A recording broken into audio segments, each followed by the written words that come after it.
এই যে ভিডিওটা আপনারা দেখলেন এটা ফেক, মিসলিডিং।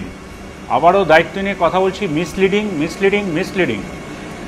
একটি ঘটনা ঘটেছে আজকে, যেটা হলো 36071 হাওড়া গুড়াপ যে লোকাল ট্রেনটি ছিল সেটি চেরাগ্রামে আউটসাইডে দাঁড়িয়ে ছিল। সেইটি অটোমেটিক সিগন্যাল জোন ছিল, বন্দে ভারত যাচ্ছিল। কিছু অবাঞ্ছিত কিছু মানুষ যারা এই ভিডিওটা করেছে তারা কিচ্ছু রেল সম্বন্ধে জানে না, তারা এই অপপ্রচার করতেই জানে।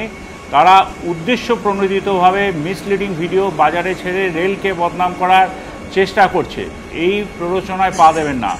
অটোমেটিক সিগন্যাল জোনে একটা সেফ ডিস্টেন্সে ট্রেন চলে, যেটা আপনারা যারা শিয়ালদা বা হাওড়া সেকশনে রেগুলার যাতায়াত করেন, বিধাননগর বলুন বা দমদম বলুন বা ওদিকে বালিগঞ্জ বলুন, আপনারা দেখবেন আপনার আগের লোকালটা বা পেছনের লোকালটায় একটা নিরাপদ দূরত্বে দাঁড়িয়ে আছে। এই ক্ষেত্রেও আজকে সকালে যে ঘটনাটা ঘটেছে সেটাও তাই। বন্দে ভারতের ঠিক বন্দে ভারত যেখানে যাচ্ছে তার আগে ওই গুড়াপ লোকালটি দাঁড়িয়ে আছে। কিছু অসাধু মনস্ক লোক বলবো, কিছু দুর্বৃত্ত এই কাজগুলি করছে। এই সব মিসলিডিং ভিডিও আপনারা প্রচার করবেন না এবং এটা প্রতিবাদ করুন। আবারও বলছি, প্রতিবাদ করুন। এগুলো ভয়ানক ক্ষতিকারক। রেলকে মিসলিড করে অপমান করার জন্য এসব চক্রান্ত চলছে। প্রতিবাদ করুন।